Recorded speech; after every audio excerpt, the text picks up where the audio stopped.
नमस्कार दोस्तों, स्वागत है आपका स्टडी फॉर सिविल सर्विसेज में। देखिए, स्टडी फॉर सिविल सर्विसेज के छात्र हैं तो ये वाला टेलीग्राम जरूर ज्वाइन करके रखिए। यूट्यूब चैनल में हमारे साथ है तो भी ये वाला टेलीग्राम ज्वाइन करना बहुत ज्यादा जरूरी है। सारे नोटिफिकेशन, सारे अपडेट, सारे मोस्ट इंपोर्टेंट पिक्स, सारा रिवीजन, सब कुछ यहाँ पे बताया जाता है। देखिए, ये हमारा एससीएस डेली क्विज चैनल है, इसमें डेली क्विज होती है, बिल्कुल फ्री में, इसको जरूर ज्वाइन कर लीजिएगा। ये हमारा इंस्टाग्राम का पेज है, इसको जरूर फॉलो कर लीजिएगा। स्टडी फॉर सिविल .सर्विसेज करके अगर आप इंस्टाग्राम में सर्च करेंगे तो आपको मिल जाएगा। वीडियो के डिस्क्रिप्शन में इसकी लिंक दी हुई। इसमें आप स्टोरी सेक्शन जरूर देखते रहा करिए, प्लस इसमें हाईलाइट्स आते रहते हैं और प्लस पोस्ट आती रहती है, इनको जरूर फॉलो करते रहिए। नमस्कार दोस्तों, स्वागत है आप सबका स्टडी फॉर सिविल सर्विसेज पर। इस वीडियो में हम डिस्कस करेंगे सुप्रीम कोर्ट के जज की नियुक्ति किस तरह से होती है। हाउ आर सुप्रीम कोर्ट जजेस अपॉइंटेड। रिसेंटली 9 जज ने सुप्रीम कोर्ट को ज्वाइन किया है। उन्होंने सुप्रीम कोर्ट के जज के रूप में ओथ ली है। इन 9 जजेस में दोस्तों 3 महिलाएं जज थी। अब देखिए किस तरीके से सुप्रीम कोर्ट के जजेस की नियुक्ति की जाती है। इस इशू पे हमारा डिस्कशन रहेगा। इस इशू पर इस वीडियो में हम चर्चा करेंगे। जब दोस्तों सुप्रीम कोर्ट की फंक्शनिंग स्टार्ट हुई थी 1950 में, तो उस समय सुप्रीम कोर्ट में 8 जज हुआ करते थे। अभी सुप्रीम कोर्ट में 34 जजेस है। 2009 में 31 से इसकी संख्या बढ़ाकर 34 कर दी गई थी और समय समय पर सुप्रीम कोर्ट के जजेस की जो स्ट्रेंथ है इसे इंक्रीज किया गया है। 1950 में ये 8 थी और फिलहाल ये 34 है। चलिए आगे बढ़ते हैं। अब दोस्तों जजेस की जो अपॉइंटमेंट है इससे जुड़े हुए कौन से प्रोविजन है हमारे कॉन्स्टिट्यूशन में, कौन से आर्टिकल्स है। तो देखिए कॉन्स्टिट्यूशन में आर्टिकल 124(2) और 217 ये जजेस की अपॉइंटमेंट से जुड़े हुए हैं। सुप्रीम कोर्ट और हाई कोर्ट की जजेस की अपॉइंटमेंट से जुड़े हुए आर्टिकल्स है। अब यहाँ पर क्लियरली कहा गया है कि जो हमारे प्रेसिडेंट साहब है, जो राष्ट्रपति जी है, इनके पास पावर है सुप्रीम कोर्ट के जजेस को अपॉइंट करने के लिए। बट दोस्तों उन्हें उससे पहले कंसल्टेशन करना होगा सुप्रीम कोर्ट और हाई कोर्ट के जजेस के साथ, और ये कंसल्टेशन नेसेसरी है। तो ओवर द ईयर ये जो वर्ड है कंसल्टेशन, इसके अराउंड हमें डिबेट देखने को मिलती है कि कंसल्टेशन का एग्जैक्ट मीनिंग क्या है, कंसल्टेशन का अर्थ क्या है, और इससे जुड़े हुए केसेस भी सुप्रीम कोर्ट में आ चुके हैं। इस पर बात हम आगे करने वाले हैं। देखिए जब इंडिपेंडेंस से ये प्रोसीजर स्टार्ट हुई थी तो किस आधार पे या किस तरीके से ये प्रोसीजर चला करती थी, कैसे जजेस की नियुक्ति की जाती थी। तो दोस्तों वहां पर जो सीनियरिटी है या एक तरीके से जो सीनियर है, इसके आधार पर चीफ जस्टिस ऑफ इंडिया की अपॉइंटमेंट की जाती थी। जो सबसे सीनियर होंगे उन्हें कंसीडर किया जाएगा चीफ जस्टिस ऑफ इंडिया के अपॉइंटमेंट के लिए। आफ्टर द मतलब जब रिटायर हो जाते हैं करंट चीफ जस्टिस, उनके रिटायरमेंट के बाद जो उनसे सीनियर जज होंगे सुप्रीम कोर्ट में, उनका विचार किया जाएगा, उन्हें अपॉइंट किया जाएगा as a chief justice of India. अब ये ट्रेडिशन चेंज होता है। इस ट्रेडिशन को चेंज करने में इंदिरा गांधी लीड गवर्नमेंट की एक महत्वपूर्ण भूमिका थी। उन्होंने मिस्टर A.N. राय को अपॉइंट किया था चीफ जस्टिस ऑफ इंडिया। वहां पर उस समय A.N. राय से सीनियर 3 जज ऑलरेडी थे सुप्रीम कोर्ट में। तो उन 3 जजेस को सुपरसीड कर उन्हें दरकिनार कर एक तरिके से A.N. राय साहब की अपॉइंटमेंट हुई थी as a CJI, chief justice of India, right. तो देखिए शुरुआती समय में हमें यहाँ पर एग्जीक्यूटिव के पास पावर देखने को मिलती है सुप्रीम कोर्ट के जजेस की नियुक्ति से जुड़ी हुई। बट धीरे धीरे ये पावर शिफ्ट होती है। इसमें जो रोल होता है एग्जीक्यूटिव का ये कम होते जाता है। इसके पीछे कुछ यहाँ पर सुप्रीम कोर्ट के द्वारा दिए गए जजमेंट इसके पीछे मेन रीजन है। देखिए एग्जीक्यूटिव और जुडिशरी के बीच में जो टसल स्टार्ट होता है ये होता है इंदिरा गांधी लीड गवर्नमेंट ने जब 1973 में सुपरसीड किया था 3 सीनियर जजेस को और A.N. राय साहब की अपॉइंटमेंट की थी CJI के रूप में। अब देखिए 3 यहाँ पर इंपॉर्टेंट केसेस है जिन्हें जजेस केसेस भी कहा जाता है। ये है 1981, 1993 और 1998 के। और दोस्तों यही से इवॉल्व होता है कोलेजियम सिस्टम जिसके आधार पर करंटली जजेस की अपॉइंटमेंट की जाती है सुप्रीम कोर्ट और हाई कोर्ट में। अब यहाँ पर देखिए कोलेजियम किस तरीके से होता है। यहाँ पर दोस्तों एक ग्रुप होता है सीनियर जजेस का जो कि सुप्रीम कोर्ट के है और जिनके हेड होते हैं चीफ जस्टिस ऑफ इंडिया। ये रिकमेंड करते हैं प्रेसिडेंट को उन लोगों के नाम जिन्हें अपॉइंट किया जाएगा एज अ जजेस सुप्रीम कोर्ट और हाई कोर्ट में, राइट। अब यहाँ पर क्या होता है दोस्तों, जो एग्जीक्यूटिव के पास पावर थी नाम को प्रपोज करने की, ये श्रंक होते हुए या एक तरीके से ये कम होते हुए हमें दिखाई देती है, या पूरी तरीके से अब उनके पास जजेस को एक तरीके से जजेस का नाम प्रपोज करने की पावर नहीं रही, और जो रही भी है तो ये कुछ लिमिट तक यहाँ पर है। उनके पास जो वीटो पावर हुआ करता था अब वो भी नहीं है। एग्जीक्यूटिव के पास एक तरीके से एग्जीक्यूटिव का रोल तो है इस प्रोसीजर में, बट ऐसा ही है जैसे कि प्रेसिडेंट साहब का रोल है हमारे कंट्री का जो फंक्शनिंग है इसमें, उनके नाम से सब कुछ होता है, बट डायरेक्टली जो काउंसिल होती है मिनिस्टर्स की उनसे डिस्कशन करके कंसल्टेशन करके वो काम करते हैं। यहाँ पर भी कुछ ऐसा ही है, एग्जीक्यूटिव अपॉइंट तो कर रहे हैं जजेस को, मतलब जो हमारे प्रेसिडेंट है इनके द्वारा ही अपॉइंटमेंट की जा रही है जजेस की, बट यहां पर पूरी तरीके से ज्यादा पावर है जुडिशरी के हाथों में। पहला केस था दोस्तों फर्स्ट जज केस जो कि 1981 में हुआ था, यहां पर ASP Gupta versus union of India. अब देखिए यहां पर सुप्रीम कोर्ट ने रूल किया था कि जो प्रेसिडेंट है ये एक तरीके से प्रेसिडेंट को रिक्वायर नहीं है कि वो कॉन्करेंस ले सीजेआई की अपॉइंटमेंट में जजेस से, राइट। अब देखिए ये जो रूलिंग थी ये तकरीबन 12 साल के बाद फिर से बदल दी गई जब सेकंड जजेस केस सामने आया, और ये आया था 1993 में, supreme court advocate on record association versus union of India. यहां पर क्या होता है दोस्तों, 9 जजेस की कॉन्स्टिट्यूशनल बेंच थी, जी हां 9 जज की कॉन्स्टिट्यूशनल बेंच थी जिसने ये एक तरीके से फैसला सुनाया था कि एक कोलेजियम सिस्टम होगा अपॉइंटमेंट के लिए और ट्रांसफर के लिए जजेस से। अब देखिए इस फैसले को अगर बदलना है तो तकरीबन 10 जजेस की आपको बेंच की आवश्यकता होगी अगर इस फैसले को चेंज करना है तो, बिकॉज ऑलरेडी ये फैसला 9 जज की कॉन्स्टिट्यूशन बेंच ने दिया है जजेस की अपॉइंटमेंट और ट्रांसफर से जुड़े हुए मामले पर हायर जुडिशरी में। अब यहां पर कोर्ट ने दोस्तों एक तरीके से इस बात को अंडरलाइन किया था कि जुडिशरी का जो इंडिपेंडेंस है, स्वतंत्रता है, इसे एक तरीके से बनाए रखने के लिए और एग्जीक्यूटिव से प्रोटेक्ट करने के लिए ये सब का ये करना आवश्यक है, इस बात को यहां पर अंडरलाइन किया गया था।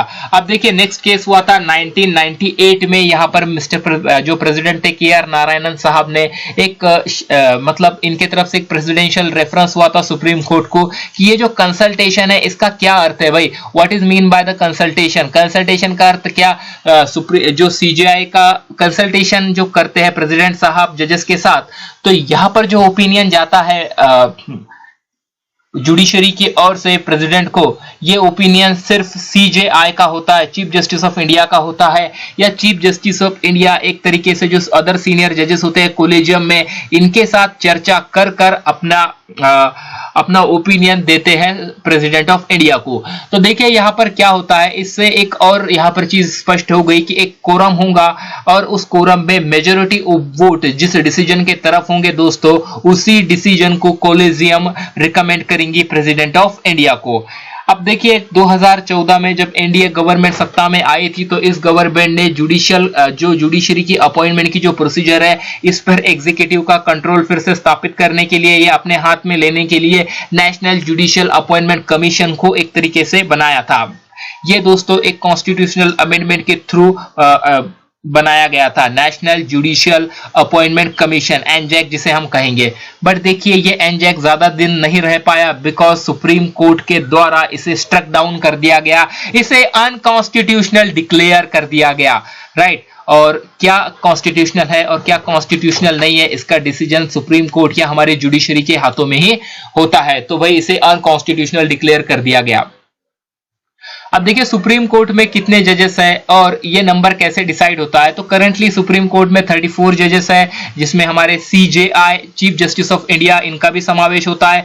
जब 1950 में दोस्तों सुप्रीम कोर्ट एस्टैब्लिश हुआ था तब इस समय इसमें 8 जजेस हुआ करते थे इंक्लूडिंग सीजेआई, बट पार्लियामेंट ने समय समय पर एक तरह से ये नंबर बढ़ाया है, इसकी पावर है दोस्तों पार्लियामेंट के पास, वो नंबर इंक्रीज कर सकती है और ये नंबर 8 से लेकर अभी 34 हुआ है।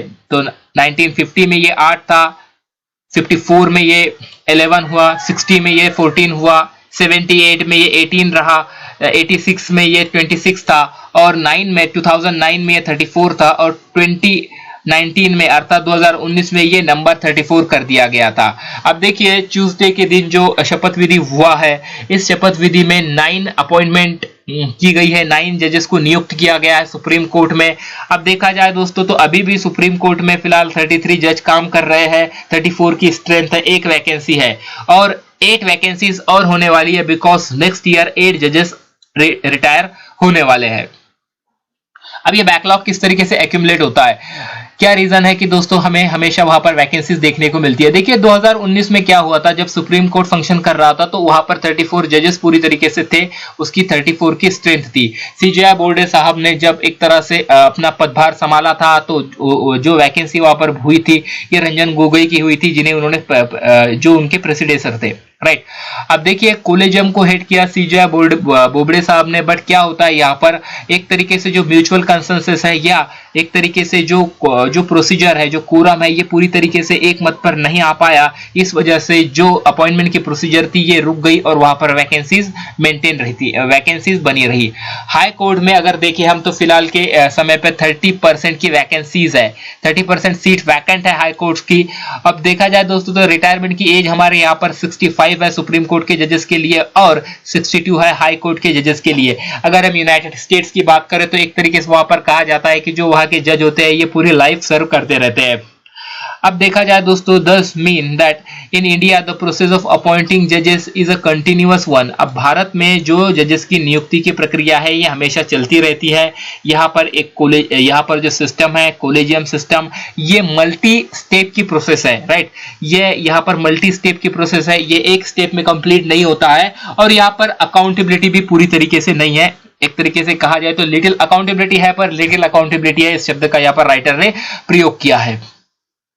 वही हाई कोर्ट में किस तरीके से अपॉइंटमेंट होती है, किस तरीके से कोलेजियम की प्रोसीजर चलती है, तो देखिए यहाँ पर हाई कोर्ट में अपॉइंटमेंट की जो प्रोसीजर है दोस्तों ये किस तरह से होती है। जो कोलेजियम होता है ये फाइल भेजता है स्टेट गवर्नमेंट को, कोलेजियम ने फाइल भेजी स्टेट गवर्नमेंट को, राइट। स्टेट गवर्नमेंट इस फाइल को भेजते हैं सेंट्रल गवर्नमेंट को, सेंट्रल गवर्नमेंट फाइल भेजती है एससी के कोलेजियम के पास, राइट। अब देखिए यहाँ पर जो इंटेलिजेंस की रिपोर्ट आती है उन कैंडिडेट्स के बारे में जिनका नाम रिकमेंड किया गया है इस रिपोर्ट को आने के बाद, ये पूरी प्रोसीजर में एक तरह से 1 साल लग जाता है। यहाँ पर देखिए क्या होता है, एचसी का जो कोलेजियम है ये स्टेट गवर्नमेंट को के पास फाइल रिकमेंड करता है, स्टेट गवर्नमेंट सेंट्रल गवर्नमेंट के पास रिकमेंड करती है और देखिए जो सेंट्रल गवर्नमेंट होता है ये एससी के कोलेजियम के पास इसे रिकमेंड करता है और यहाँ पर फिर इंटेलिजेंस की रिपोर्ट आती है। ये पूरी प्रोसीजर में 1 साल लग जाता है। जब दोस्तों एचसी कोलेजियम के नाम को क्लियर कर देता है तो यहाँ पर थोड़ा डिले गवर्नमेंट लेवल पर भी हो सकता है, बिकॉज फाइनल अप्रूवल या अपॉइंटमेंट होने के लिए। आप देखिए if the government want to collegium to reconsider recommendation, अगर गवर्नमेंट चाहे तो कोलेजियम के पास उनकी जो रिकमेंडेशंस है, जिन नामों को उन्होंने रिकमेंड किया है, इसे एक बार फिर से फाइल को रिटर्न भेज सकती है। अब दोस्तों कोलेजियम के हाथ में है कि वो क्या करते हैं, उस नाम पर संबंधित नाम को विड्रॉ करते हैं या उसे फिर से वापस भेजते हैं। ये डिसीजन इनके हाथों में होता है, कोलेजियम के हाथ में होता है। और जब वो नाम को वापस से भेज देते हैं तो ऐसे में गवर्नमेंट को अपॉइंटमेंट करनी ही होती है, यहाँ पर गवर्नमेंट कुछ नहीं कर सकती। दोस्तों अब बात करते हैं कि वुमेन जजेस की संख्या लो क्यों है। तो देखिए दोस्तों लोअर लेवल में अगर हम बात करें जुडिशरी में तो ये संख्या लो नहीं है, तकरीबन 27% यहाँ पर हमें महिलाओं का रिप्रेजेंटेशन या महिला जजेस का रिप्रेजेंटेशन हमारे लीगल सिस्टम में देखने को मिलता है। 1989 में फर्स्ट जस्टिस फातिमा बीवी इन्होंने ये सुप्रीम कोर्ट में एज अ जज अपॉइंट हुई थी, सुप्रीम कोर्ट में एज अ जज अपॉइंट हुई थी। अभी सुप्रीम कोर्ट में रिसेंटली 3 महिला जजेस की अपॉइंटमेंट हुई है और दोस्तों इसके पहले भी वहां पर एक महिला जज थी, महिला जज है इंदिरा बनर्जी जी, उनको मिलाकर अब 4 जजेस यहाँ पर हो चुके हैं। तो एक तरीके से देखा जाए तो महिलाओं का जो रिप्रेजेंटेशन है ये ओवरऑल काफी कम है। अब तक 11 महिलाएं सुप्रीम कोर्ट में एज अ जज रह चुकी है और इसमें से तो दोस्तों 4 महिलाएं फिलहाल अभी फंक्शन कर रही है, मतलब फिलहाल वहां पे काम कर रही है। तो भाई इस वीडियो में इतना ही था। Thanks for watching this video. आप अपने कमेंट्स, आप अपना फीडबैक एज अ कमेंट के रूप में दे सकते हो। धन्यवाद इस वीडियो को अंत तक देखने के लिए। हम मिलेंगे अगले वीडियो।